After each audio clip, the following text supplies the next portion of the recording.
In the name of Allah, the Beneficent, the Merciful, I bear witness there is no God but Allah. Muhammad is his messenger. And the Honorable Minister Louis Farrakhan is our divine reminder and warner that's in our midst.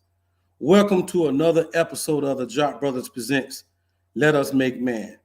This is a show of brothers that desires nothing more than to present to you a positive image as to what a striving man of God should be. For we all are family men who love our children. We all are businessmen. We all are youth mentors. And we all work hard in our communities to make it a decent and safe place to live. When putting this podcast together, we decided to govern our actions by 3 rules. One was to put God first in all that we do. 2 was to present content to podcasts that can make you a better you. And 3, to showcase brotherhood and unity amongst men that you can be proud of. My name is Brother Abdul Kawi Muhammad. I'm born and raised in Atlanta, Georgia. I'm a brother that's very interested in humble beginnings, the root of things, motivations and inspirations. And so my questions will be set up like that. Now we have Brother Jackie Muhammad. He'll be on shortly. Our brother from Orlando, Florida, our top soldier, and we have Brother Ahmed. He will be on a little later, our other host of the Jock Brothers. So look forward to seeing them. Now, for those that always tune in to Jock Brothers, we appreciate you, especially those that has been rocking with us since day one. I mean, words cannot express how much we appreciate and love the fact that you support us the way that you do. When you could be doing so many other things, you decide to tune in to Jock Brothers. And for those that support us with financial donations, all praises are due to a lot of you. We thank you. Words cannot express how much we appreciate that.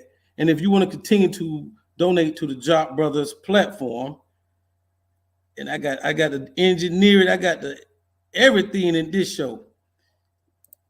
This is our Cash App information rolling at the bottom of the screen.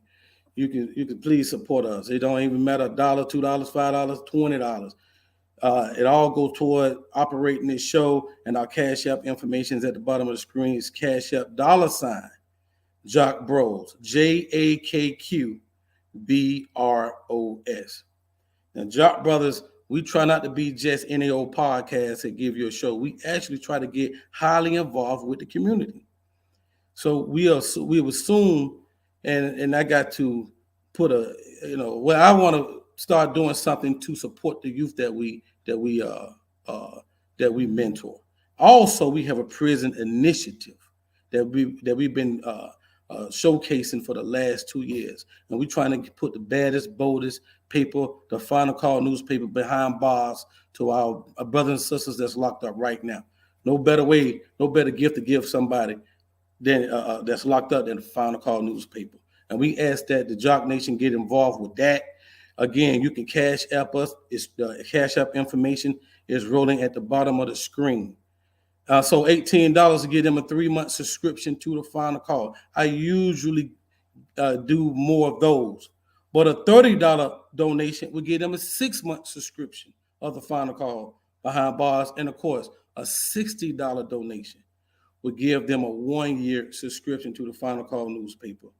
And based on what the donation looked like, we'll know exactly which donation that you gave for. So if you send in $60, we already know that's a 1-year subscription to the Final Call newspaper to one of our brothers and sisters. So get behind that. And now, of course, the Jock Brothers do not know 1,000 inmates. I don't know 1,000 inmates.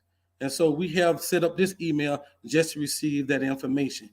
jockbrothersviewers@gmail.com. So if you know of anybody that's incarcerated that would love to get a subscription to the Final Call newspaper, please send the information right here. Their name, the inmate number, the facility they work at. If you know the name of their chaplain, that's tremendous help for us. And I'm telling you, the chaplain, getting past them is the biggest hurdle in this endeavor. So if whatever information you can give us to make that a reality, please send that.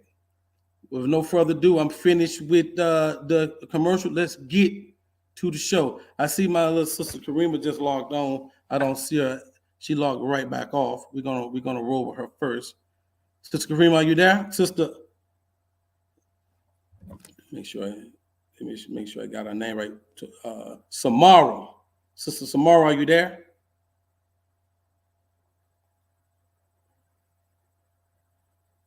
Sister Samara, are you there? I know she's here. Maybe she having some difficulties. Well, until that time, let's get right to our first sister, other sister on the show. I want to give her name last. Let me read her bio for you. Started off with her first name. So, Sister Medina Muhammad is a Chicago native, Nation of Islam born and raised. Muhammad University of Islam alumni and Vanguard at 19. She received her Bachelor of Science. You're there, Sister Samara. How you doing, Top Soldier? Assalamu alaikum.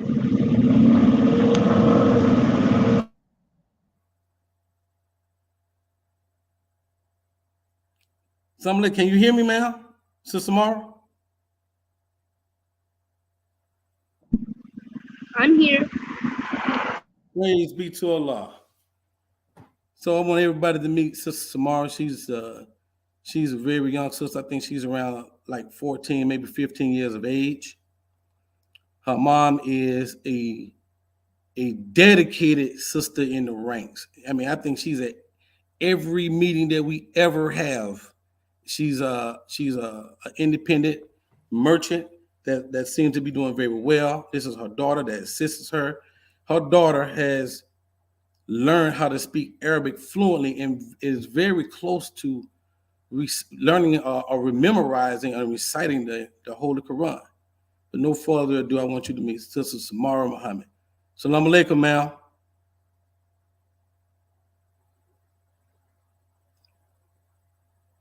Assalamu alaikum, ma'am.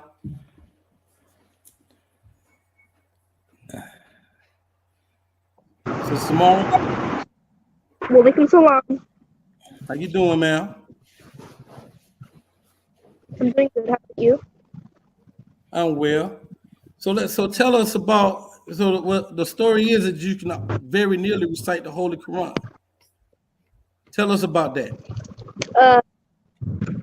I'm not the best, but I am very well, very, very well. That's right. So have you attempted to recite the entire Quran?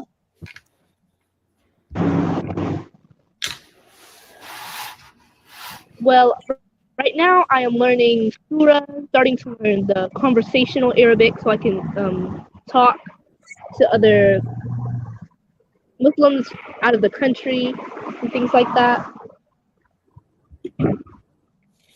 What got you interested in wanting to recite the Quran in the way that you was reciting it?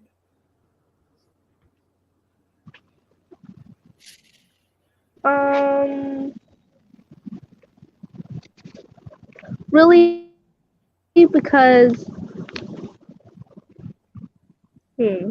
what's it? Oh well, my father, he speaks Arabic. He gave. Her reception is. Yeah, she's in a bad area. She's in a terrible area. Yeah. She's in class actually, and she's coming out on her break to do this show. She's doing a class right now, so this is her break. Oh wow.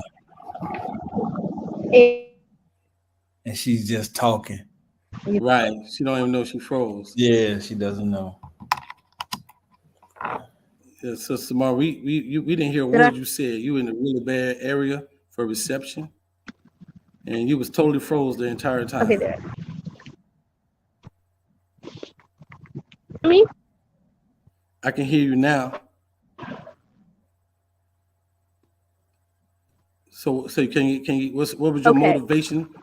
Yes, ma'am. Go ahead. You can hear me? Yes, sir. Yes, ma'am. Okay. Yes, ma'am. Don't be in the street. That's- Can you hear it now? Yes, ma'am. We can hear you. I guess I really wanted to speak Arabic because it's good to know a few languages because a lot of children or young adults these days don't really know other languages, or they can only speak English, or some of them can't even speak English. So I think it's important to know many languages so you can.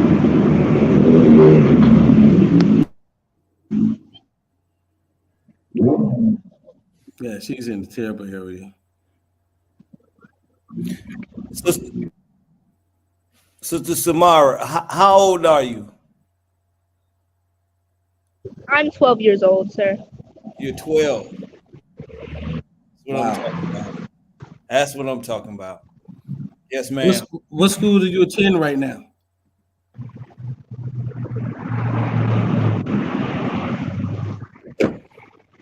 She can't. Yeah, we may have to Yeah, we might have to re-invite her yeah, to we'll read. Definitely. to a part three. We just absolutely can't hear you in the noise in the background. It drowns you out. So Samara, look, we appreciate you taking the time to come to the show. We know you're in school right now. So what we're gonna do, we're gonna just re-invite you to the show, and hopefully at that time you'll be in a better place where you can be heard. But thank you. Keep striving. Keep striving to be the best. I see you around, and we'll work everything out. Okay. So, Salam alaikum. Okay. Salam alaikum. Alaikum salam. All right. So let's get to our sister out of Chicago. I was reading. I was starting on her bike. I started it again.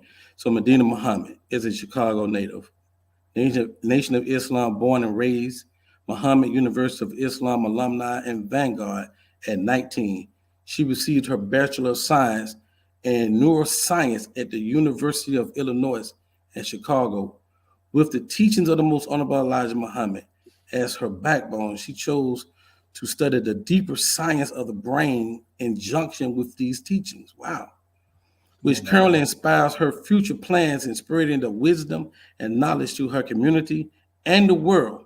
Her interests are developmental, educational, and childhood psychology, the science of child rearing, artistic expressions through art and music, and serving in the community. She intends to connect her passion with her purpose and is working towards establishing a fruitful career in public health with a concentration in mental health.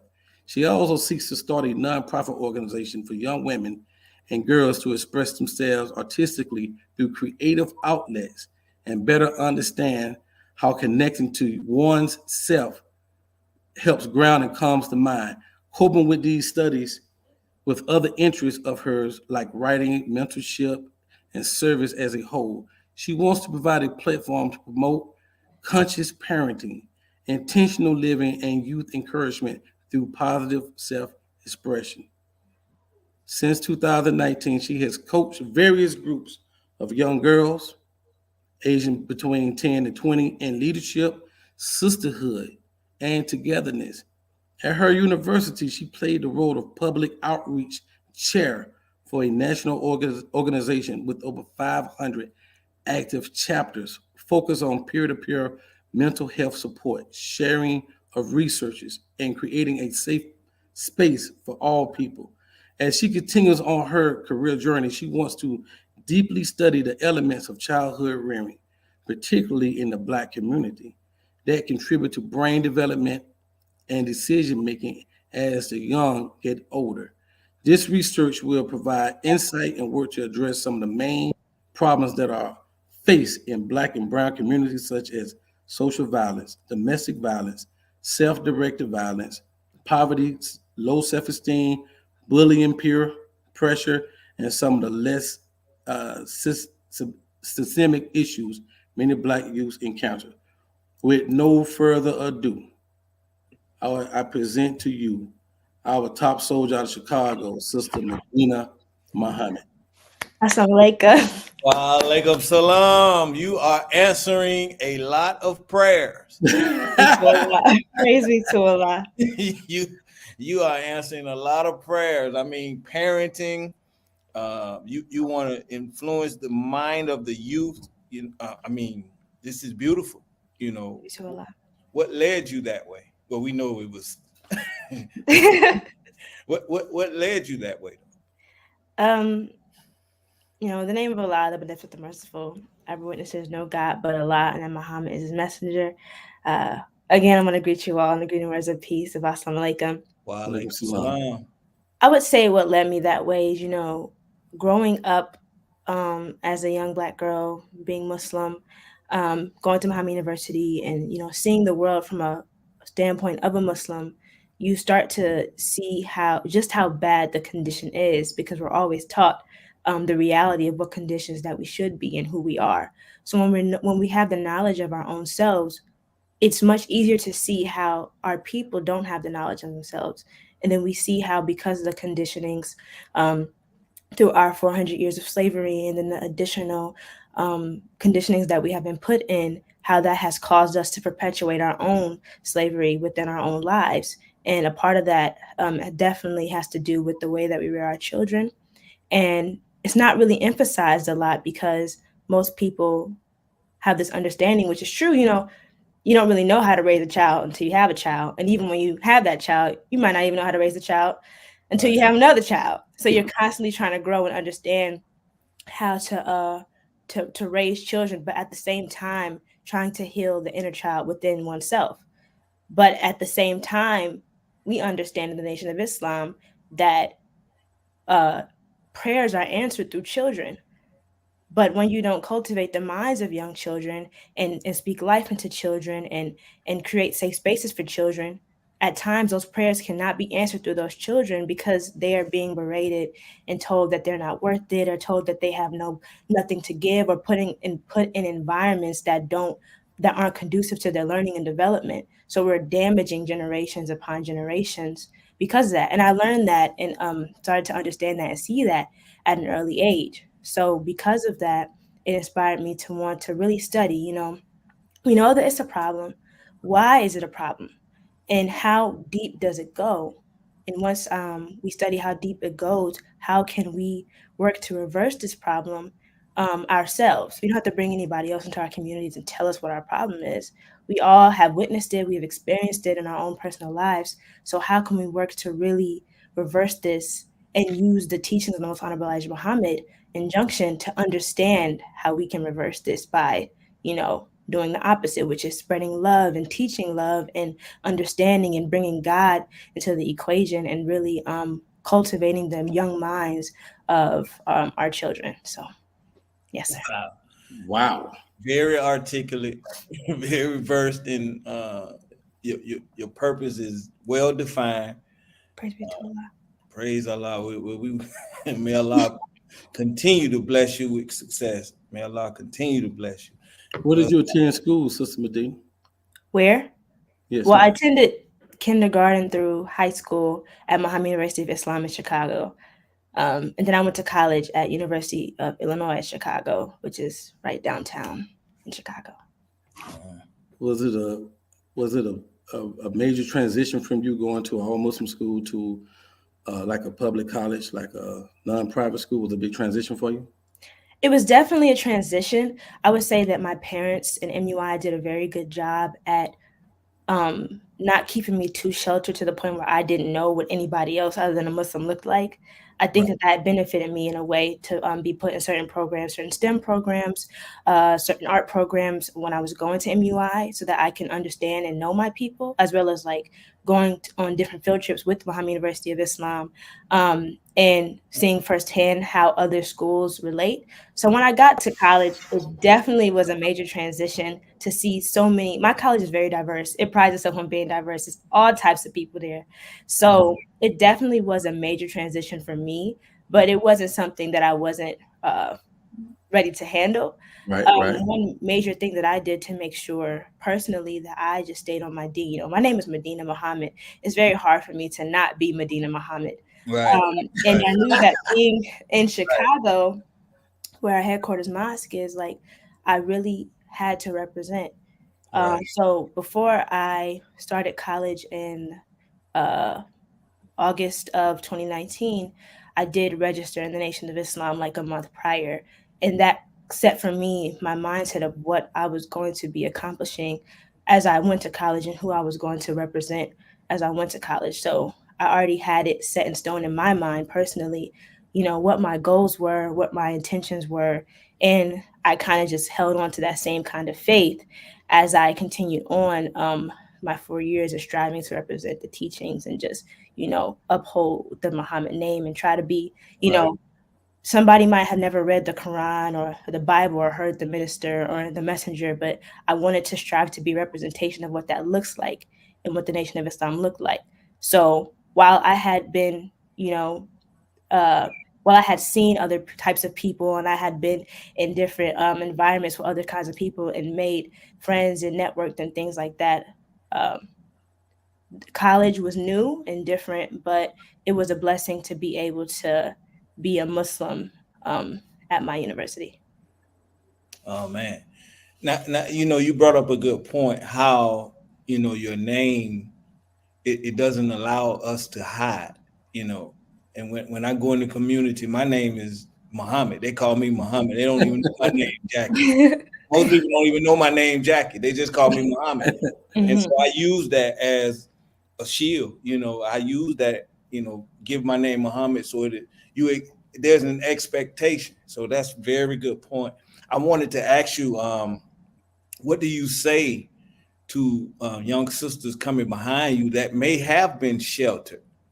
And now you get into the college environment and it's you're like, wow, and now Mhm. I can go to clubs. I can, what do you say to young girls in particular coming behind you? What do you say to them to help them avoid, you know, what The they could pitfalls. yeah, the pitfalls. Yes. Well, the enemy is real, and he's always going to make evil fair seeming, and sometimes it's very fair seeming. And I really try to stay in reality when it comes to talking to the young girls, because it's not like certain things are not going to be attractive to you, but I really try to emphasize, you have to be yourself, and deep down when you look in the mirror, that yourself is a righteous Muslim, and it's not what anybody else is trying to make you, and you know how valuable the teachings are, you know how valuable you are. So why go and look towards something when these people that have these things are looking for you and looking for what you have to better their own lives? I also I say to them as well, whatever you want to do, if you feel sheltered, never feel like you can't ask your parents to give you more opportunities. Whatever you want to do, make those connections. If you want to go out in the community, if you want to be a part of different programs, if you want to further yourself, do not be afraid to ask your parents or people around you to give you that experience, because that experience is key. Sometimes I'm not a parent, but I can speak for a lot of the experiences where I've viewed certain parents are just so afraid of the world that they keep their children so sheltered to the point where they can't even have a any type of understanding of what the world looks like. So of course, if you keep a child from the world for their entire life, they're when they get out there, they're gonna be like, oh my God, like they're gonna be so ready to just give in and go against everything they ever learned. When you give your child, healthy doses of the good things, that the good parts of what the world has to offer, whether it's Come on, arts, science, STEM come on. programs, music, whatever the child is interested in doing, and help cultivating that and bridging the gap with the communities, because Master Fard Muhammad came to, make us friends of all walks of life. If we give our children those types of things, especially the young girls, when they get out into the world, they won't be so ready to just turn away. And additional to that, I would say that I always encourage the people that are younger than me to find people they're comfortable with talking to. Because a lot of times people make decisions, especially young women, they make decisions without talking to people because they don't feel comfortable with anybody that's around them. Mm. I would say if you have people in your circle, adults, older peers that you can talk to, when you find yourself saying like, maybe I want to go to this party, maybe I want to go drink, maybe I want to go do this, like you have somebody in your corner, you could be like, hey, let me run something by you, and they're gonna be like, if they are that person in your life that is holding you accountable, they'll be like, probably not the best idea. And that'll keep you grounded into understanding, like, I have people around me that care about me enough to not let me go down a path that might not be helpful for me. Beautiful, beautiful. Um, wow, you're getting a lot of responses, Sister Medina. Everybody's loving what you bring to the table. We had a chance to talk last night. I know you are currently working. Can you tell people what you're currently doing right now? Yes, sir. It's a little bit of a mouthful, which is why it's a little hard to explain it. But I work at the University of Chicago in their Institute for Translational Medicine as an administrative assistant for one of their clusters. And what we do is we assist with community health programs around community research activities and partnering with faculty and staff and community members. So it's a lot of community service, community outreach, and just bringing the research and information to our community to bridge the gaps between doctors and community members. They got the right person. Praise be to Allah. Right. What inspired you to get into? I mean, maybe you answered it. Maybe I missed it. But what inspired you to get into the study of neuroscience? Okay.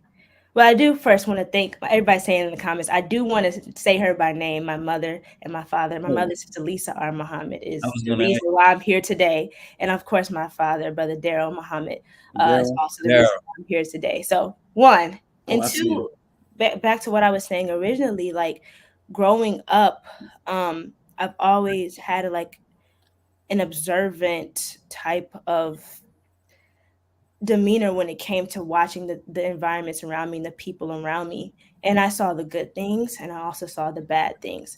And I just kind of wondered, like a philosopher, even at a young age, like, why do people do the things that they do? Why would somebody say this to a person? Why would somebody do this thing to a person? What's the reason?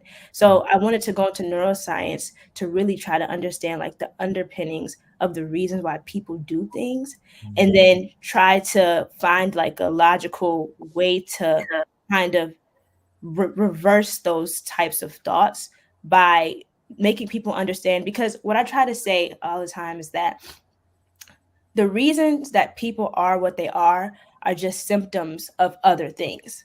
Somebody might be really mean to you today, but there's a reason behind that. Somebody might be what you might deem as a terrible parent, or somebody might be a real problem child. And you're like, oh, and what you're doing is you're condemning what they are at this moment. But those are symptoms of something else. So I studied neuroscience to try and understand what are the cause of the symptoms that we have in our communities, in our girls and our boys. What are the reasons why we do the things that we do, and how we can go from being, these young, impressionable children to becoming, violent and depressed and all these different things that we exhibit in our lives. So beautiful. So let me ask you a question. So I don't know if you put much thought to this. I know you in your current grind trying to get, through school and getting into your profession. But what's the big picture? What's the I guess the end goal for you? And how big do you want this to be for you? Well, it's the passion of my life, helping people, serving people, being of service. I guess as big as the minister's vision, as big as the messenger's vision, is how big my vision can be. And ultimately, I just strive to be a vessel of them through the work that I want to do. I just strive to be a vessel of them. It's not anything that I'm making up in myself. It's something that was put in me by Allah. And it hopefully and prayerfully, it works to the betterment and the expansion of our nation.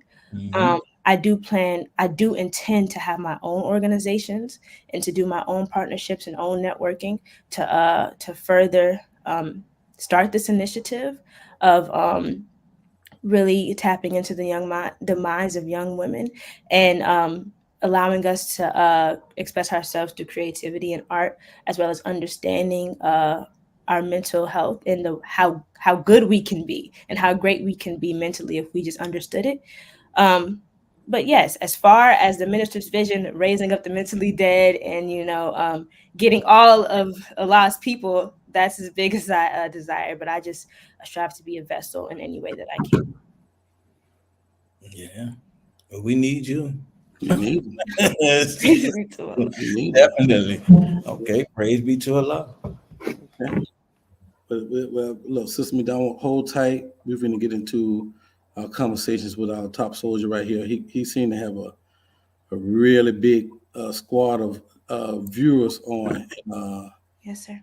Yes, man. And so look, everybody that's seeing this, as you saw Sister Medina, she was fantastic. She's awesome. Our future is bright with the sister. No doubt about that. Please share this show. If everybody just tuned in, please just hit share. Ask everybody that you share that you share with to subscribe. And we're finna get into this other splendid young man that we invited to the show. Let me get this bio out. It says his name is Jabri Muhammad. I did pronounce that correct, right? Yes, yes, sir. And he is a 2016 Blackstone Academy alumni. My son attends that school right now from College Park, Georgia, by way of Oakland, California. Jabri is the son of his proud mother, Mary Muhammad, and the oldest of 6 children. As a recipient of the Gates Millennium Scholarship, he embraced the opportunity to attend Howard University in Washington, D.C., where he gained a bachelor's degree in chemistry in 2020. The University of Carolina Chapel Hill's Dental School, where he is currently in his 4th and final year. As a result of his efforts as a student, he has been a recipient of the UNC Institutional Scholarship, Dental Alumni Scholarship, and Dental Foundation of North Carolina Scholarship. In summary, Jabri's journey from Blackstone Academy to Howard University and now the University of North Carolina Chapel Hill exemplifies his unwavering commitment to excellence, service, and leadership as he continues to pursue his passion in dentistry. He stays committed to learning and reaching back to help those who come after him. With no further ado, and with a Jock Brothers round of applause, our brother, Jabri Muhammad. Sir, assalamu alaikum, bruh. Islam. In the name of Allah, the merciful, I bear witness there is no God but Allah, and Muhammad is his messenger. And I would like to greet everyone in the greeting words of peace. Assalamu alaikum. Wa alaikum salam. So I would like to thank y'all for having me on the show and say, Sister Medina, that's a pretty hard act to follow up. I mean, you was really dropping some bombs and some good points, and a lot of what you were touching on is the reason I am in my current position today, because my mother knew how important that cultivating, my gifts as a young child was, and putting me in a good environment. So the field you're in is so needed. So keep up that work, sister. Praise be to Allah. So So how do you go from a chemist to a dentist? So You talking to an engineer when you talk to Brother Jackie now. Go ahead. So initially, my plan when I went to Howard University, I wanted to become a pediatrician. So I knew I wanted to go the pre-med route. So I figured I'm going to either major in biology or chemistry, because that way I could get a lot of my prerequisites out of the way. And I really like math a lot.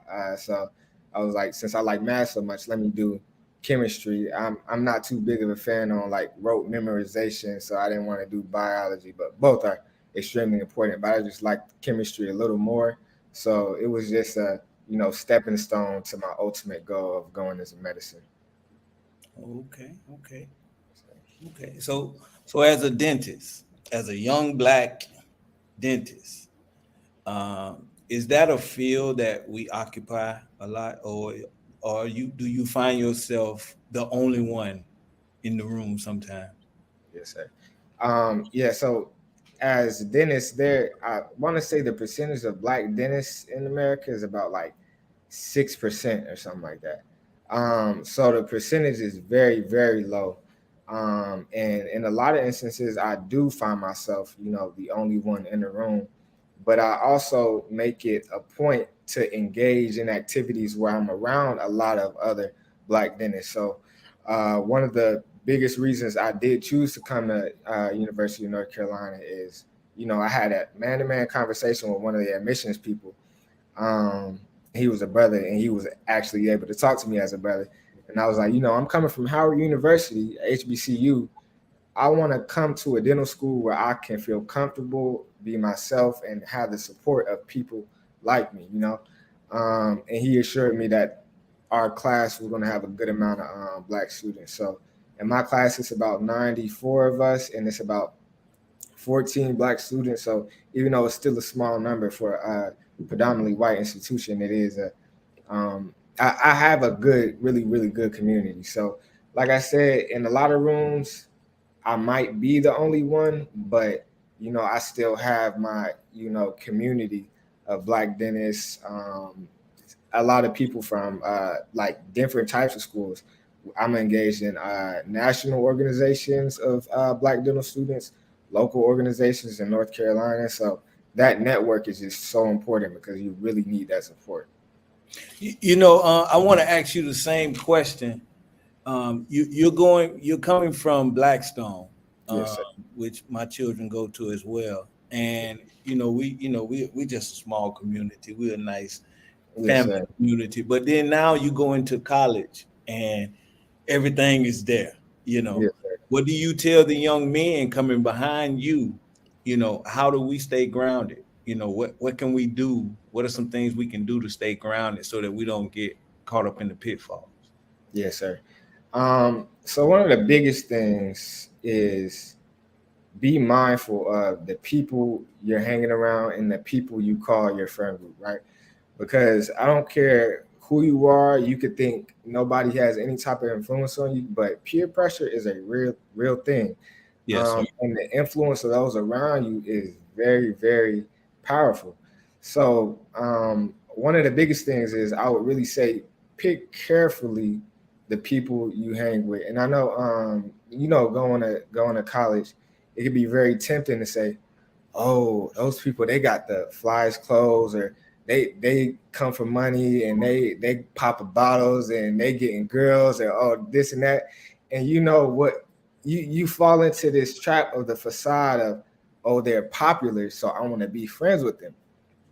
And I tell a lot of people, when I was at Howard, um like, even though I'm from Atlanta, I didn't hang with a lot of the Atlanta people because a lot of the Atlanta people were very materialistic, and it was really like a clique, who's popular, who's who. And I just didn't fit into that. But I found my solid group of friends, and it wasn't like, oh, the most popular people on campus, but at the end of the day, these were people who I could talk to if I was having issues, people who supported me, had my back, had my best interest in mind. Meanwhile, some of the most popular students who was on campus end up failing out or end up graduating with a degree that they don't even want to use or anything. So one of the biggest things, be mindful of the people you hang around, because that does have a very large impact, and stay connected to the people you have from back home. At least the good influences from back home. You can have some bad influences back home too. Yes, sir.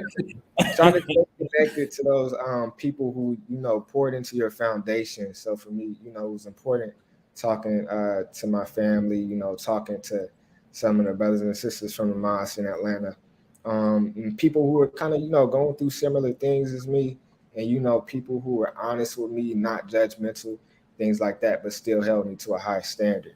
So that community that you keep around you is extremely important. Oh, yes, sir. I want to ask you kind of the same question I asked Sister Devin. How far you want to take this journey? Sorry, sir. So you said, how far do I want to take this journey? Sure. So that is an excellent question. And, as I'm going through life, I'm starting to try to figure that out right now. Initially, when I came to dental school, I was like 100%, I'm buying a practice as soon as I graduate. And, as I start learning more about dentistry, the, responsibilities of practice ownership, it's just giving me a little more insight, into what I might want to do. But I do believe practice ownership is in my future, but I feel like my ability to be a role model and touch the hearts and minds of young brothers and sisters is more important than my, skills as a dentist. I can fill cavities, take out teeth, give people dentures, implants, stuff all day, and treat thousands of people. But if I can, influence a young brother or sister to go into dentistry or go into just any type of field or, want to do something with their life, I feel like that's much more important. So on the business side, I do plan on the practice, and I'm really trying to touch all types of businesses, real estate, trade, all that. But I think for me, one of the most important parts is just going to be establishing some type of mentorship program where, I can put an example, like, I'm a young brother who, came from really nothing. And so if I did it, you can do it too. I'm not somebody who grew up going to prep school and who had all this money and parents did everything for him and stuff. I tell people straight up, and I be honest with them, like, my pops wasn't in my life like that. Like all these different factors, but they still helped, bring me to the person I am today. So like those obstacles, you can either let them beat you down, or you can say, this happened to me, I'm not gonna let it happen again, or this happened to me, I'm not gonna let that happen in the future generations and the children behind me. I'm gonna make sure it's different. So that's really my ultimate goal. Of course, be successful in business, but really make sure I'm out in the community doing that mentoring, touching hearts and minds of, people like me, because I could have been on a completely different path. But my mother, put me in a position where my mind was cultivated, and, I did have those good influences in front of me. Plus, your mother can fight too. Oh yeah. From real, but yeah, we know your mother. She can fight. Yeah, definitely. But praise Allah. So that background coming from Blackstone. Now, how does that help you though? How does being in that environment, family environment, small but very educational, very intellectual environment, how did that help you now, during the college years and whatnot? Yes, sir. So I like to tell a lot of people the value in Blackstone, even though it focused on those academics very heavily, for me, it was less the academics and more so the emphasis on character, emphasis on leadership, taking that personal initiative, and, really teaching you how to be an adult and be able to adapt and adjust to your environment, do a lot with a little bit. And so Blackstone really taught me life skills. So when I did get to Howard, even if I didn't know certain things in the subject, I like the academic part, all praise due to Allah, it wasn't as bad for me. But what really gets a lot of people in undergrad or college is really those life skills. Not knowing how to do stuff by yourself. You have some people, they don't even know how to schedule a doctor's appointment for themselves. And it's like, Right. oh, mom, I need to go to the doctor. I need to go to the dentist. And not putting nobody down who's in that position. Right. But when I went to undergrad, I'm like, I already been doing stuff on my own since I was young. And especially at Blackstone, they put so much responsibility on you.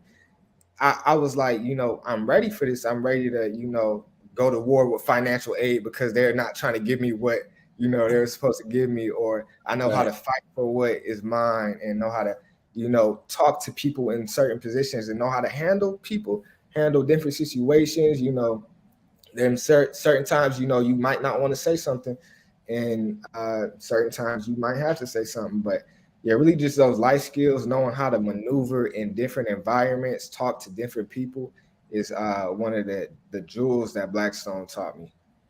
And how old are you, brother Jabri? 25 years old, just turned 25. 25. Yes, And sir. Sister Medina, you're 19, correct? I'm 20. 20. Yes, sir. Yeah, see this right here. This is worth fighting for right here. This is what we Right. fighting for. This is this is why we fighting. If we got to give our life for this is what it's for right here. Praise be to Allah. Thank you all. Thank you both. If you had a question you wanted to ask Sister Medina, Brother Jabri, what would you ask? What would I ask? How can I like do a bridge between dentistry and what you're doing? Because the field that you're in is I feel like very aligned with me in the sense of mentoring and really touching those young brothers and sisters when they're children, because that's so important. So what are your tips, I guess, for me in trying to connect that with dentistry, if you have any? That's a great question. I had my roommate actually when I went to UIC. She's now at U Michigan studying dentistry. So we were always, talking about her goals in dentistry.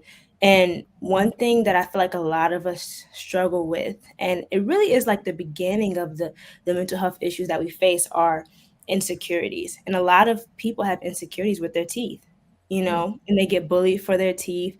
And then they start to, harbor different resentments and hate for other people in their lives, and, become hard-hearted because they've been made fun of. So that's just a small aspect of how I see it.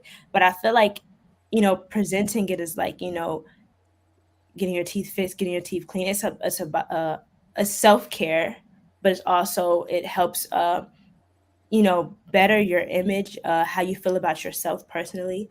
And I feel like that aligns with what my intentions are, because I want to inspire people to feel good about themselves and to love themselves and to love each other. And it really starts with us loving ourselves to even be able to love each other. So Beautiful, beautiful, spot on answer like that, Sister Medina. You got that mind wide open right there. I try.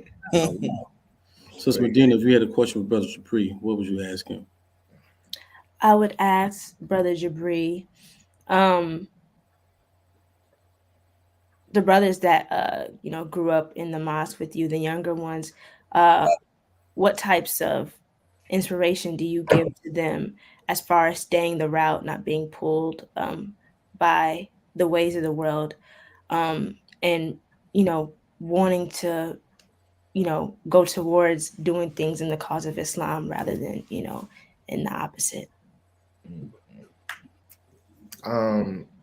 Well, one word of advice is, I would say, talk to people who have been through that situation already. Like, find somebody who, like, you feel like you can actually talk to, and just ask them some questions, because a lot of people will look in retrospect and tell you, oh, what you think is important now, please don't fall for it, don't do it, like, don't fall in the trap. So, and it all kind of sends back to, like, having that circle around you, and that circle doesn't just mean peers your age, having somebody a little bit older than you, somebody who's middle age, older, because you can gain knowledge from any level. I learned stuff from my little siblings who Right. 9, 10 years old. You got to be humble enough to be able to, get knowledge from wherever you can. But look at people who have been in those shoes, and try to learn from their mistakes. That's one thing I try to do. I mean, mind you, we all make mistakes, so I've made my own mistakes, but it's plenty of things I'm like, oh, I didn't do that because I saw what so and so did, and I'm not trying to fall in that same trap. And then another thing I would say is, it's really important to analyze the reasons you're doing things, right? Sometimes I'll ask myself, why am I feeling a certain way about a certain situation, or what is my motivation for wanting to do this, or what is my motivation for wanting to do that? And you start asking yourself questions, and then you're like, dang, at the end of the day, what I really wanted to do, that doesn't align with my principles and align with my values, or I'm doing this for somebody else. I'm doing this because I'm trying to impress a girl, or I'm doing this because I'm trying to impress my homies. And meanwhile, it doesn't, align with your values. So, analyze the reasons you're doing things, and learn from the mistakes of those before you, and be able to take that constructive criticism as well. Yeah. Praise be to Allah. So brother Jabri, could you tell us something about our teeth that you have learned that you did not know growing up, brother? Could you give us some tips on betterment, how to better self-care for our teeth? Better self care. One thing I would say is I never really knew the importance of flossing like that. Everybody tells you floss, floss, floss. Um, Dental care wasn't as emphasized. For me growing up, I hadn't been to the dentist too many times. So, when I got to dental school, a lot of people think your gums bleeding when you brush your teeth is a normal thing. That is not normal at all. Um, and so I would say going into dental school, that importance of flossing, one, can prevent gum disease and bone loss, right? You flossing your teeth every day. You have some people, we see some people in the dental school say, I don't floss at all, right? And they think everything is fine because you can't see a cavity on the outside. But when you don't floss, what happens is you have food and bacteria sitting in between your teeth.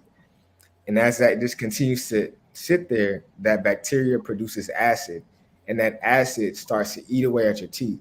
So a lot of people will go to the dentist and say, "Oh, I'm having pain right here, but I know I don't have any other cavities." And then they take the X-rays, and it's like, "You got a cavity here, here, here, here, here," and they're like, "Oh no, they're just trying to get money out of me." But in a lot of cases, you can't see the cavities because the acid has started eating between your teeth. So please, please floss, like please, um, because not only does it prevent cavities in between those teeth, but it also makes sure your gums are healthy. Because what happens with your gums is, as that bacteria stays at the gum line, Mm-hmm. the gums and the bone starts to run away from it because the gums and the bone doesn't want to be near the acid, near the inflammation. So as a measure to protect the body, the gums and the bone will start receding. So like, some people get really bad periodontal disease because they're never flossing their teeth and never getting that bacteria out of the gum line or out of the sulcus. So I know it's so cliche, every dentist says floss, but as I started, really seeing the mechanisms of how the bacteria destroys the teeth, I'm like, okay, maybe I should floss my teeth now. So I floss my teeth religiously. And I mean, as a dentist, you would hope your dentist does, but learning how it affects your teeth is, powerful. Praise be to Allah. We Well, didn't go too early. Go ahead, brother Jackie. no. I was going to say I understand that. I was told growing up that in our family we have soft gums, and that's it was just a misconception. It was miseducation. We were but I grew up and learned that flossing and your bones would like you say recede, and then your teeth will fall out. Yeah, yeah. Now, so now we have to bridge this to our community, Right. and we have to teach it in such a way culturally. You know, do you find that both of you, do you find that in the school, where the culture of our community now, even speaking the language culturally, I may not understand it. So we may need a translator. You're going from, you know what I mean? So do you find that as an issue sometimes? Maybe the person who's teaching it culturally does not identify with who they're teaching. And how can we fix that? Are you Um, talking to me? Either Yeah. one. Yes. Yeah. Absolutely. I would say that first of all, our youth culture right now is full of facades. Everybody's trying to be something they're not. They're trying to listen to people they don't like. Everybody wants to look like something that the enemy has made to seem like is the best, but nobody's actually trying to be themselves. I would say that one is the current culture of our youth. Secondly, I would say that a lot of people coming into our communities, even of our own skin tone, they come into our communities trying to condemn the youth, instead of trying to speak from experience and understanding, which then is a clash between cultures because you're coming with condemnation and this person's coming from, I'm trying to be defiant to what you're saying. So of course it's going to be a clash every single time you try to speak to somebody for telling them you all are doing this thing wrong, you all da da da. But um, we try to, pattern ourselves after the way the minister teaches, and he never condemns. The minister comes with love. The minister comes with knowledge. He tries to teach you who you are, teach you your value, and then from understanding that truth of your value, you just cast away all the stuff that you had before. Coming to the nation, you hearing so many, the black man is God, the black woman is God, you're the original man. Like you're hearing so many good things. It just feels natural to shed the bad things that you have going on. So there's definitely a clash of culture when a person doesn't come with good intentions, because youth in particular, especially this generation of youth, are very keen in being able to decipher when a person has true positive intentions toward them. They're not going to listen to you if you come in trying to tell them everything they're doing wrong, if you come in trying to make them feel like they're terrible for just being a product of their conditioning and a product of their environment. So I haven't done much yet. I just graduated college, so I haven't done much yet in the schools or whatever. But I've definitely had the opportunity to be in the schools. And the one thing I've learned is when you've accepted your own and are yourself, and you walk into a room of people who are looking for who their self is, they're more inspired to listen to you when they see that you're being real, not when you're being fake, not when you're trying to fake be the perfect person. When you bring them who you are on a silver platter, they're going to be like, wow, I'm so inspired, because that's what the minister does. He comes as he is. He doesn't put on a facade for anyone. He doesn't front for anyone. And depending on who he's talking to, he makes sure he caters his words to the understanding of those people. He's not going to be quoting a million Holy Quran scriptures when he goes to a church, because he understands where those people are. That's why we have to be well studied and understand how our language sometimes has to shift, whether we're talking to a 15-year-old, a 6-year-old, a 30-year-old, like even sometimes 30, 40, 50-year-olds, they have a childlike understanding of certain things. So we have to learn how to get out of the ego extra linguistic type when we get our degrees and then we start talking real tough and real big nobody understands. Yes, ma'am. Nobody like that. So it's definitely difficult, but it's the Beautiful. way. We just have to, look at the minister and the messenger and how they brought the word to the community and just pattern ourselves after that. Absolutely. Brother Jabri, you have anything? Sister Medina, it's really, really hard to add anything to that. But, Please. yeah, I really just want to say, I agree 100,000% what you said. Honestly, you took a lot of the points I was trying to formulate in my head. But just to echo what you were saying, yeah, to me, some of the most important things are meet the people where they're at.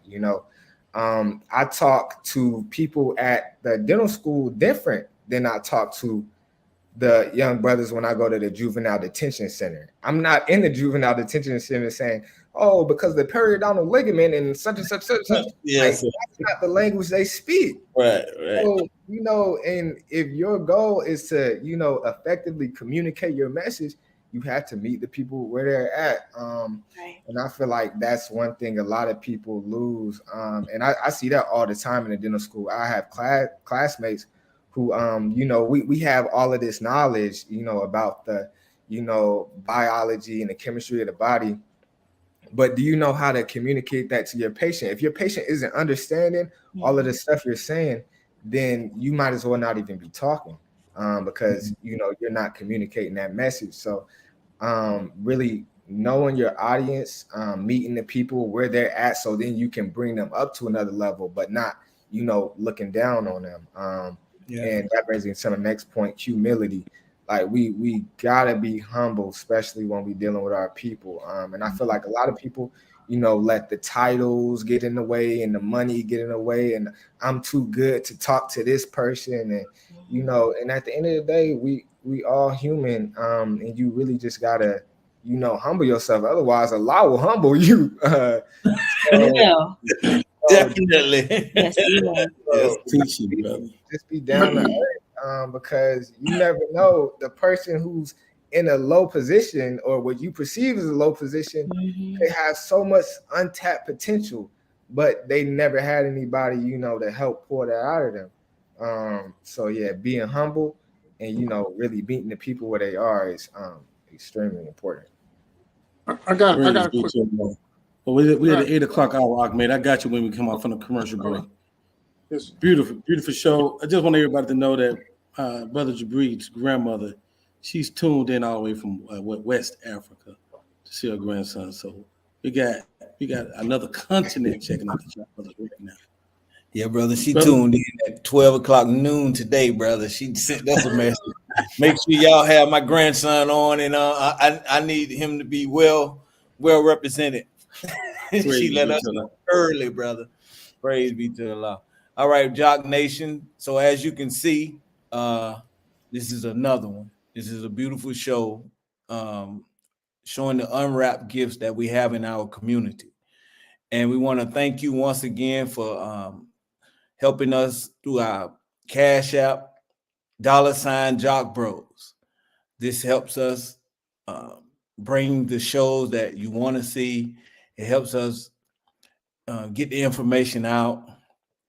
It helps us with everything that we're doing. I mean, we have to buy Ahmed a suit. We have to get Kawi some ties. No, we just kidding. We don't use that for ourselves, but definitely we thank you for supporting us. We ask that you please support our initiative with the final call. As you can see, the minister is making offensive moves, and we want to get that final call behind those walls, in the belly of the beast, in the jails, in the juveniles, in the prisons, to our brothers and sisters who are locked up. So we ask you to support that initiative, the final call initiative. And if you have someone who you would like for us to get that final call to, please put that in this email, put their information in this email. And if you can give us the chaplain information, all of the information you can give us concerning that prison, please, because there's always some hoops to jump. We have to bend this way, we have to turn this way. So we definitely need all the information you can give us, and please send it to this email address, jockbrothersviewers@gmail.com. We ask you to like and share. Please go to YouTube, like, subscribe, and then share it. If you have a Facebook page, share. And that's all I have, Brother Kawi. Back to you, sir. Praise be to Allah. Brother Ahmed, go ahead, brother. Yes, sir. Assalamu alaikum to the panel. Lake Islam. Question I had is to both of you. When you're dealing with, like, we're youth mentors, and we teach the young brothers about their vision and their goals, how to create a vision board.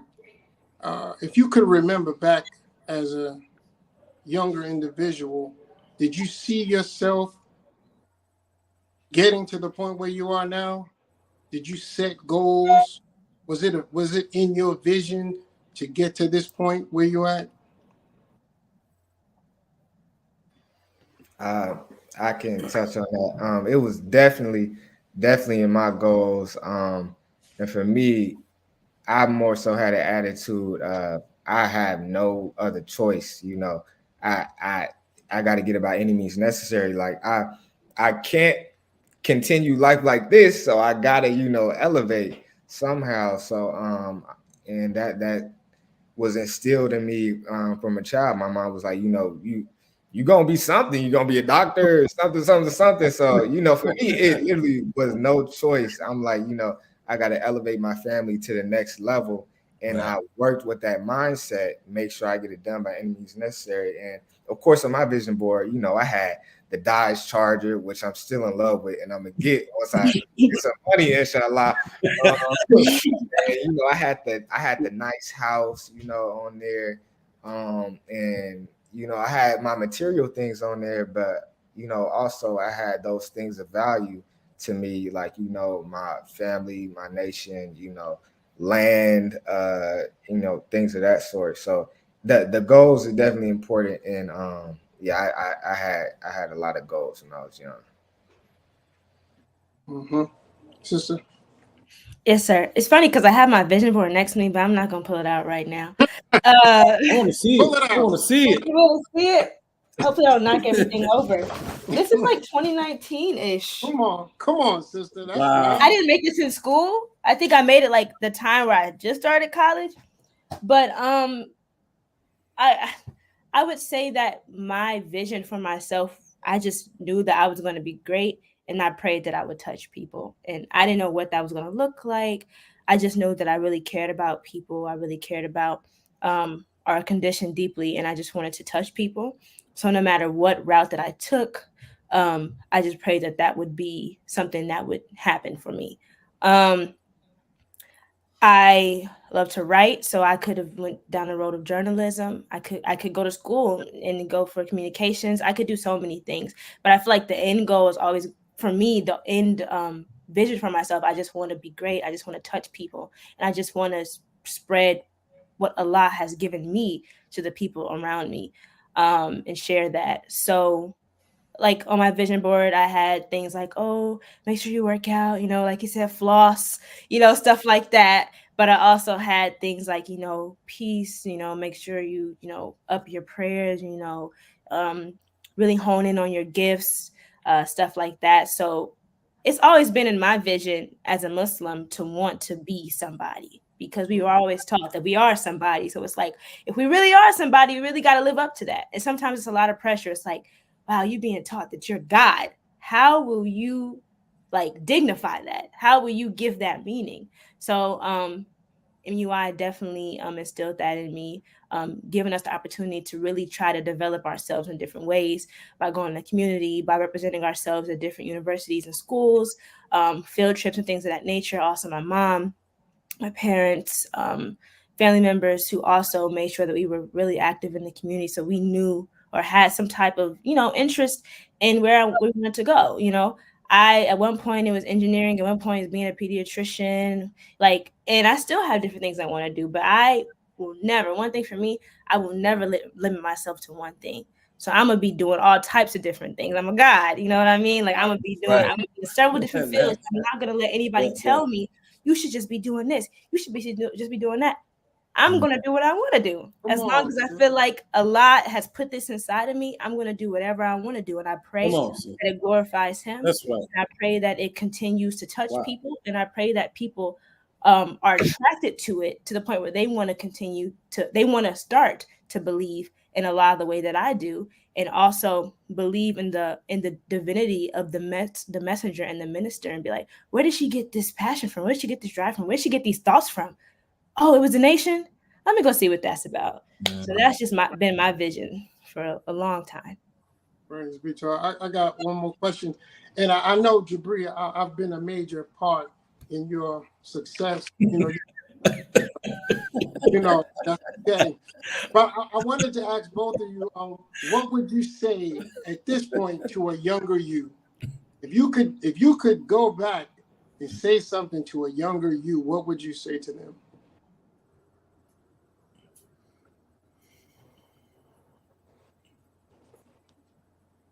You caught him with that one, man. Oh man.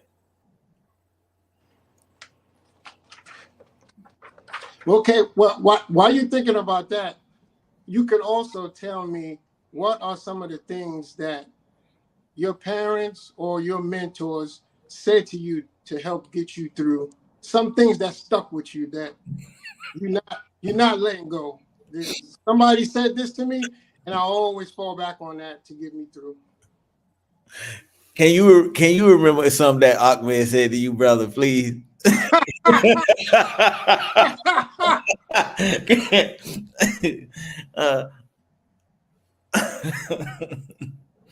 Oh man. I'm still thinking of the first question, but I feel like a few statements that have stuck with me. one, my mom used to always just tell us to be grateful. And you know, she would always reinforced that. So it's like no matter at what stage we were, like the car breaking down every week and it got a leaky sunroof and the door, we don't got handles on the doors, but we got a car. I'm grateful for that car. Right. Or like we living in a 2-bedroom apartment, me and all my siblings, and the neighbors got roaches that's coming over here and they shooting outside, but we got an apartment because we could have been homeless.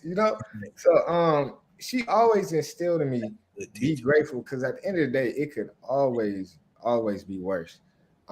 So that be grateful, that gratitude, and that was also reinforced at Blackstone too. They used to make us write out gratitude lists, and as much as I used to hate it sometimes, every day writing down 10 things I'm grateful for. I'm like, I'm grateful for this, grateful for that. But it instilled in me that spirit of gratitude. Two, my mom always tells me, we planning a lot of plans, but a lot is the best of planners. And of course, that's from the teachings. But that's something my mom always would reinforce with us. So, a lot of times, things don't go your way, or, you may be very disappointed, but I will fall back on that. At the end of the day, this is a last plan. So let me be content with the fact that, this is his plan, and let me not stress too much on this or be too down. And so, be grateful.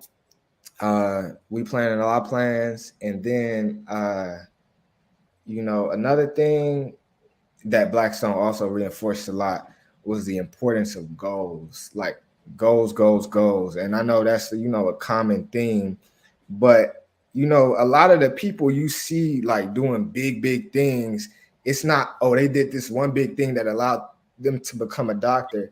It's a culmination, or a process of little tiny goals built upon each other. Deciding, okay, I'm gonna make sure I study for an hour for these classes once a day. That gets you A's, that lets you get into a school that lets you graduate. Or saying, I'm gonna work out at least 30 minutes a day.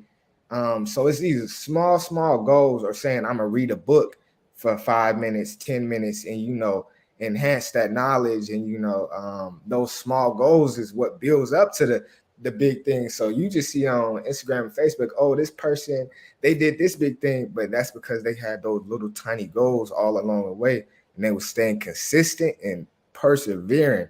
Because that's what separates the successful people from the non-successful people. It's billions and millions of smart people that's bums, and it's millions of talented people that's not doing nothing. But if you persevering and you really got that dedication, you can get through. But I know that was very long-winded, but yeah, those three things: be grateful, we planning a lot of plans, and keep some goals, please. Well, don't worry about the long-winded, bro. We need everything you say is valuable, bro. Believe that. Yeah. You don't know who's listening. Right. That's right.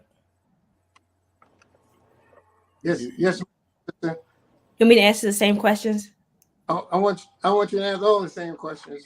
Okay, so the first question, what would I tell my younger self? That's three things, but I feel like it's one sentence. I would tell my younger self to be patient, to love yourself, and to stay the course. And I just feel like that's a bit self-explanatory. I'm not sure I have to go deeper into it. But the next part is kind of in junction with it. Two things that I would say that have stuck with me more recently. I feel like sometime last year, maybe I was talking to somebody and I was telling them like, man, I feel like I'm getting old. Like, it's the whole nation baby mindset. Like if you're not 20 and have $1 million in your account, you just feel like you're not doing nothing yet.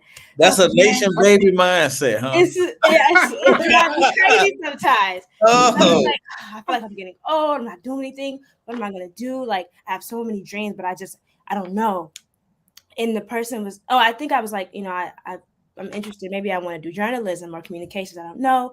I just, I have all these things I want to do, but I haven't done it yet. And the person told me at the time, they were like, it's already real. You just have to accept it. And at the time, I'm like, I just hate people just be giving me cliche advice.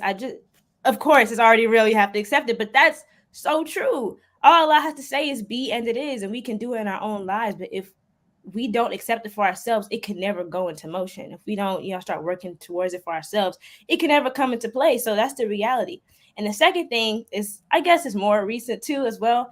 My mom always tells me this simple thing, and she says, pay charity first before you do anything else. When you get your check, whatever it is, when you get some money, pay charity first.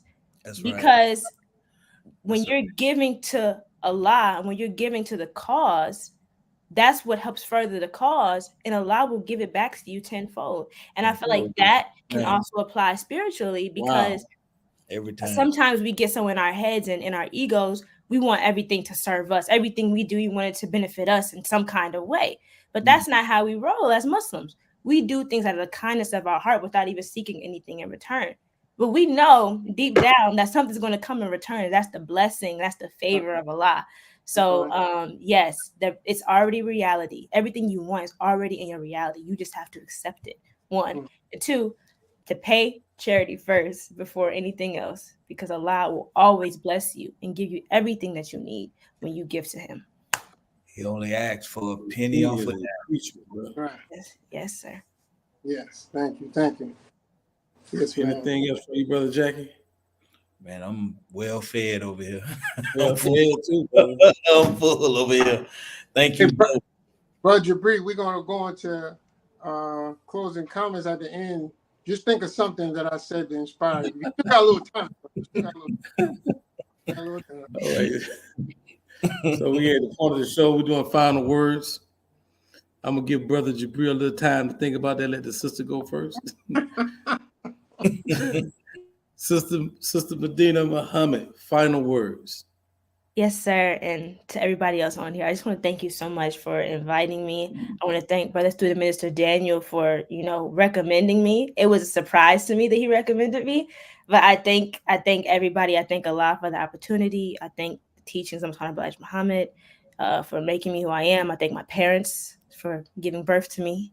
And I'm very grateful to be a humble servant and to strive in the way of Allah and to hopefully be an inspiration to people. And I pray that I continue on the path of righteousness and continue to touch whoever Allah desires for me to touch. And I pray that, we all continue to work in the paths that we intend to work on, that work in the way of Allah as well. So, yes, thank you again for inviting me. I've had a great time. Thank you so much. Thank you for accepting our invitation. Yes, sir. Wow. It was fantastic, Sister Medina. Thank you. Fantastic. Brother Jabri. All right, so I want to say, Brother Ahmed taught me everything I know, and how much money he just cashed at you, brother? That's how you do it, brother.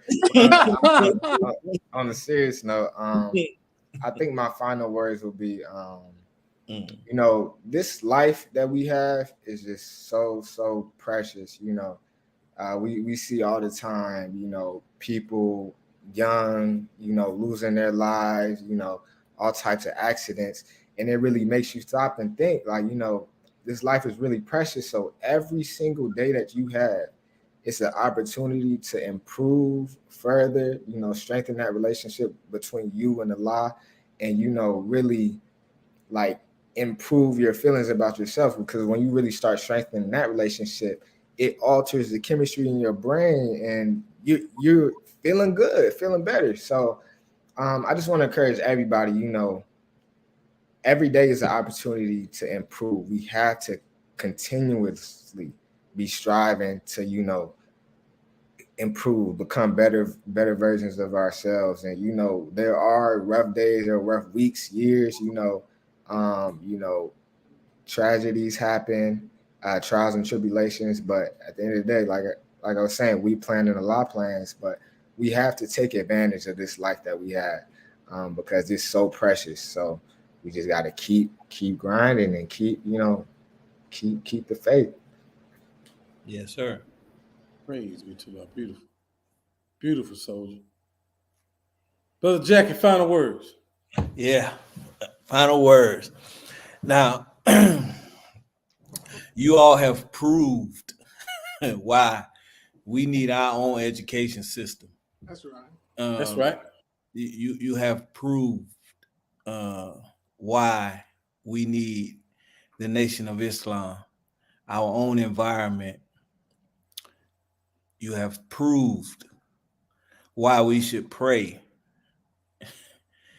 before we decide to have children, so that our children will be an answer to our prayers. You have, that's paying charity. You have proved, you all have proved, man, why we sacrifice in the Nation of Islam to get this word out to our people. Man, so I just want to thank both of you for coming on and expressing yourself, really sharing your unwrapped gifts with us. That we, man, I'm looking at my children, and they my daughter, and my son, man, they special, and pretty soon we're gonna have them on there as well. But definitely, right. you all have really put another fire in me, to really be a better parent, as you so eloquently quoted early on, Sister Medina, that parenting, we I have older children, they was the test. Unfortunately. Unfortunately, I love them to death. I kiss them when I see them, but yeah, I didn't know. I'm sorry, but definitely we always should be striving to improve self. So thank you both for coming on. We pray that Allah bless both of you to be successful at whatever it is you want. Get that Dodge. Get that Hellcat, brother. Don't play around. Go get it, man. Get your land, get it, man, and put it in the garage and enjoy it, and then get you another one. Get it and get your community center, Sister Medina. We need a community center. We have to come out of these walls. Our people need us, so definitely. We here. Whatever we can do, whatever, if y'all need us to advertise something, whatever we need to do, y'all let us know. These your uncles. So Sister Lisa R. Muhammad, Brother Darrell, good job. Sister Mary, good job. Praise be to Allah. Brother Ahmed, you didn't say Brother Oh Ahmed. yeah, Brother Ahmed, whatever he taught you, I know he taught you so much, Brother Jabri. He teach us a lot. I learn a lot from Ahmed every day. Praise be to Allah. Praise be to Allah. just judging by the comments, it's a lot of happy believers out there today, and especially Lisa Muhammad. I know she has. I don't know how she's keeping them tears in, if she is at all. And we know your mother, brother Jabril, man. I know they were super proud of y'all today, man. And everything Brother Jacob said, that's my sentiment. I wanted to say the final word for Ahmed. This big brother. He really wanted this show right here. He got it. Brother Ahmed, final words. Growing up in the nation, you have many choices, like the brother was saying, and the sister, I know she knows. I grew up in the nation, and your decisions that you make get you to the place that you're at now. And I cherish both of you, because where you're at is because the decisions that you made. You could have chosen to do anything. You really could have, and you made wise, disciplined decisions.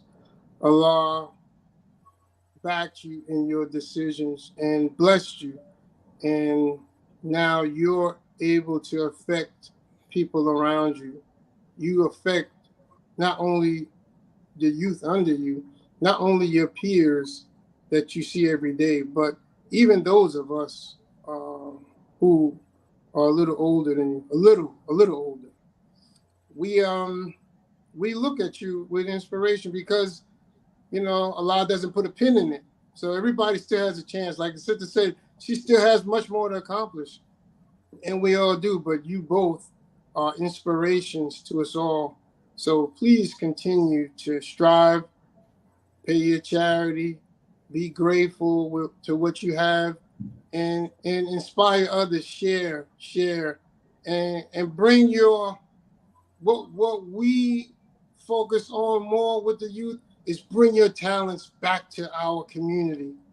Bring your talents. Don't go to the Fortune 500 companies. We don't want to lose you, because like Brother Jackie said, we given our life for what we believe, and we believe in you.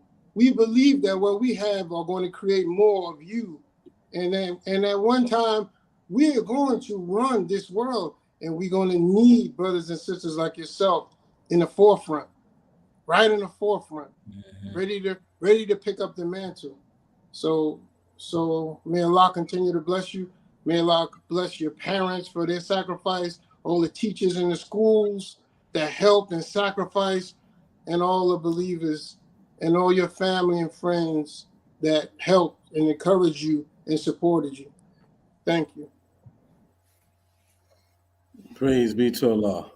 And I'm going to let Jackie go ahead and take us out, Brother Jackie, in the great words.